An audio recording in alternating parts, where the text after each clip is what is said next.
This is a dark age, a bloody age, an age of demons and of sorcery. It is an age of battle and death, and of the world's ending.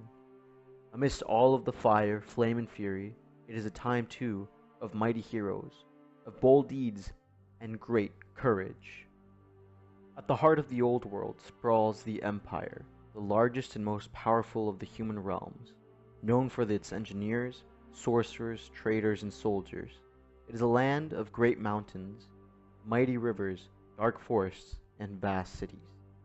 And from his throne in Altdorf reigns the Emperor Karl Franz, sacred descendant of the founder of these lands, Sigmar, and wielder of his magical warhammer. But these are far from civilized times. Across the length and the breadth of the old empire, from knightly palaces of Britannia to ice-bound Kislev in the far north, come rumblings of war. In the towering world's edge mountains, the orc tribes are gathering for another assault. Bandits and renegades harry the wild southern lands of the border princes. There are rumors of rat things, the Skaven, emerging in from the sewers and swamps across the land. And from the northern wilderness there is an ever-present threat of chaos, of demons and beastmen corrupted by foul powers of the dark gods. As the time of battle draws ever nearer, the Empire needs heroes like never before. Chapter 1. Something in the Sewers. Fast, quick, flee, maggots!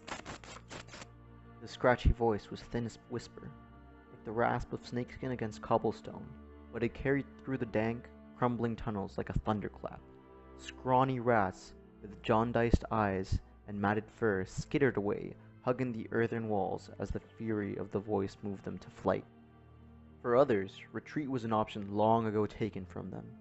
Emaciated creatures, nearly as thin as the starveling cave rats, their scarred bodies covered in stingy brown fur, cowered and groveled, but heavy chains of the corroded iron forced them to stand their ground.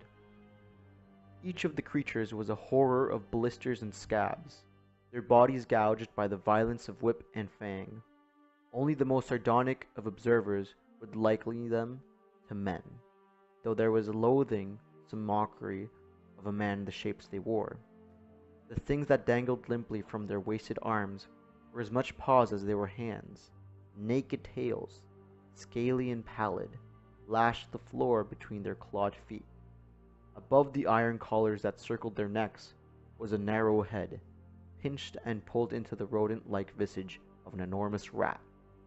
Yet even here could be found a gruesome echo of humanity, for it was more than a blind fear of vermin that shone in their beady red eyes, more than the unthinkable pain of a simple beast that gave their gaze a stamp of dejected misery. Fast, quick! The voice snarled again. This time the words were punctuated by a loud crack as a scaly whip, like the severed tail of one of the creatures, flashed through the green shadow gloom of the tunnel. Something cried out in a wordless shriek that spoke equally of pain and terror. The echoes of the cry had not even started to shudder through the tunnels when the slaves were moving once more, attacking the walls with their clawed hands, slashing and scratching at the earth and rock with frantic desperation. Cratch coiled the macabre whip around his arm, exulting the panic of the slaves. Not the slightest twinge of sympathy for the miserable throng moved him. Pity was a concept utterly alien to the Skaven mind. The slaves existed only to further Cratch's own position and power. Beyond that simple fact, Cratch had no concern for them or their suffering. It was the most basic foundation of Skaven society. The weak existed to exalt the strong. Cratch rubbed his white furred hands together, a pleased gleam in his eyes, as he considered the wisdom of such an arrangement. Perhaps he would have been less pleased as the horned rat not smiled so kindly upon Cratch and made him one of the strong. But the Skaven god had favored him, shaping him in the belly of the brood mother and placing his mark upon Cratch. The ratman lifted a paw to his forehead, stroking the bony nubs protruding through his fur. Horned Skaven were the chosen of their god, the voices and instruments of his will, more than frayed grey robes and warpstone charms he ever wore. It was his horns that marked Cratch as one of the exalted, one of the grim brotherhood of sorcerer priests known as the Grey Seers. As he stroked his tiny horns, some of the pleasure ceased to sparkle in Cratch's eyes. He had been marked, but he was still far from the magnificence he wanted. Cratch was young, barely 8 winters from the whelpless nest. His horns still developed and his magical knowledge small. He was only an adept, an initiate into the secrets of the Grey Seers. Not a Grey Seer himself. One day he would wield such a power, but until then he would be an apprentice, serving those who Cratch knew were his inferiors for all their horns and magic. Cratch looked away from the frantic slaves, casting an appraising glance over his shoulder at his current master. Grey Seer Scrabbit was several times again as old as Cratch, his horns grown into a double-curled knot of bone that encased the sides of the priest's head like a helmet. Scabrit fancied himself in a cunning strategist and plotter, weaving a nest of intrigue and deception to cloak his activities from his many rivals and enemies. But Cratch knew he would do so much more than Scabrit resources and power. The adept lashed his tail in annoyance. Looking at Scabrit caused Cratch's blood to boil with resentment. The Grey Seer stood well away from where the slaves were working, surrounded on all sides by his armored storm vermin. The big black-furred Skaven kept an easy grip on their halberds when they weren't scratching the fleas from their fur. So very like Scabrit to spare himself any chance of danger. Distance would protect him from any cave-in that might result from the attentions of the work gang on the crumbling wall. The storm vermin would guard him against the unlikely but possible event of a slave revolt. The armored ratmen would cut down any berserk slave long before they could lay a paw on Scabrit. However, such hazards were perfectly acceptable for Cratch to be exposed to. The Skaven gnawed his fangs as he reflected on that fact. Scabrit had insisted it would be a good learning experience for his apprentice, something to bolster his abilities to command and lead the unwashed masses of the Under Empire. More pragmatically, Scabrit could always get another apprentice if something went wrong. Fast! Quick! Cratch growled, spinning back around and striking out with his whip. He wasn't sure if the brown-furred wretch he had struck had really been slacking off, and didn't really care. Lurking about in his forsaken network of burrows that had been sealed off since the Skaven Civil War, was far from Cratch's idea of safety and comfort. The number of storm vermin Grey Seer Scabrit brought along, and the amount of warpstone tokens he had spent in the markets of Under Altdorf arming them, told Cratch that his mentor expected trouble. That Scabrit had not shared from what quarter he expected, that trouble didn't do much to reassure Cratch. Still, the adept reflected. Scabrit would hardly put himself at risk for some minuscule gain. Whatever he hoped to find in the abandoned burrows the slaves were excavating, it would be something of importance. Perhaps some lost catch of warpstone, or a lost trove of Clan Skyer technology. Cratch began to salivate as he considered the magnitude of such a find. Scabrit would earn the favor of the Seer Lords and the Council of 13 itself, presenting them with such a treasure. Or perhaps he would instead choose to deal with a single clan, tempting them with the powers of his discovery would offer them.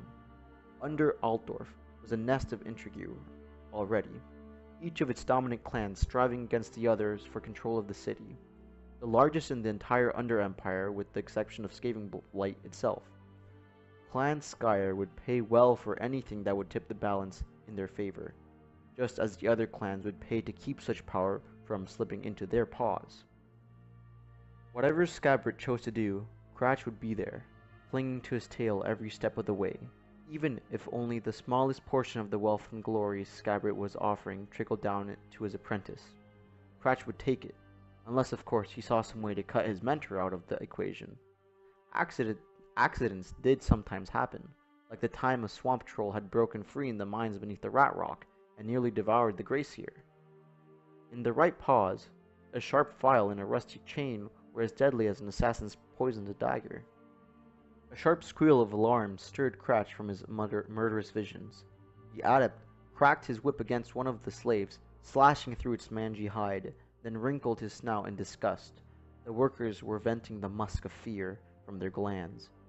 Cratch fought back the instinctive response to do the same, his contempt for the wretches overcoming the tyranny of biology. The slaves were skulking away from the wall of the tunnel.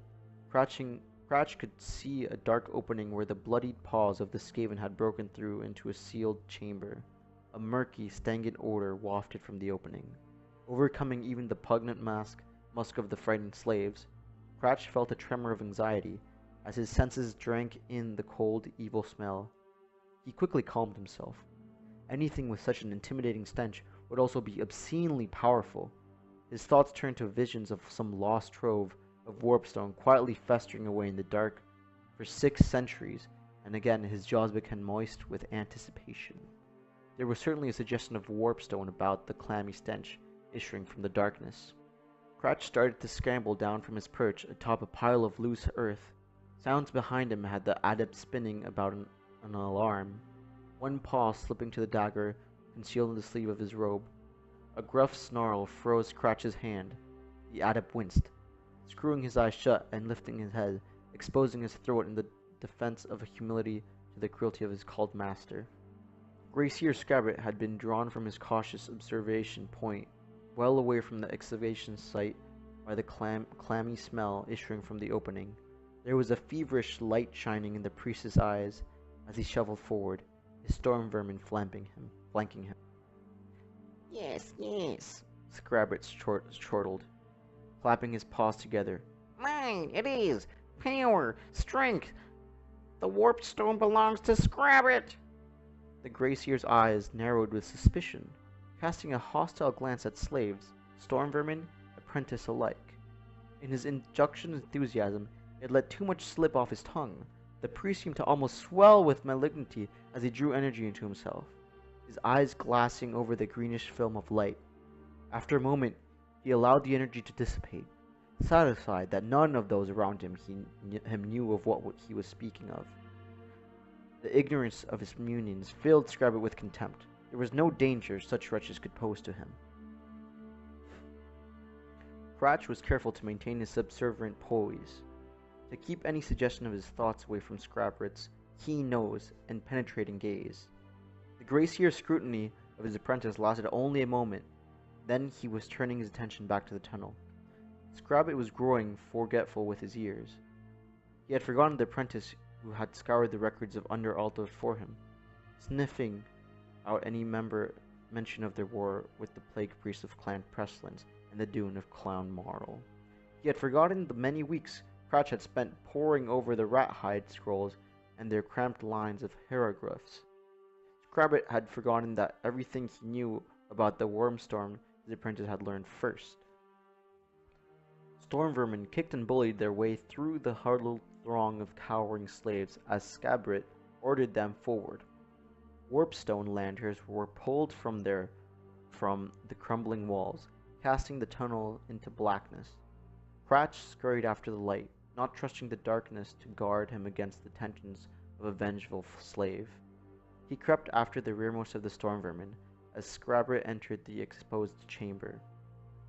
The light from the lanterns warned against the centuries' darkness that filled the burrow, casting green shadows against the dripping walls. The burrow was not large, its other entrances as choked with rubble as the one Scabbert slaves had broken through. The other clans of Under Altdorf had been most thorough in their plot to bury Clan Marl alive. Evidence of how successful they had been was littered all across the floor. Bones of hundreds, perhaps even thousands of Skaven were scattered everywhere. Even a cursory glance told Cratch that something had fed off the dead, the markings of fangs clearly visible on the bones, though whether the damage had been done by common vermin or fellow Skaven was impossible to determine.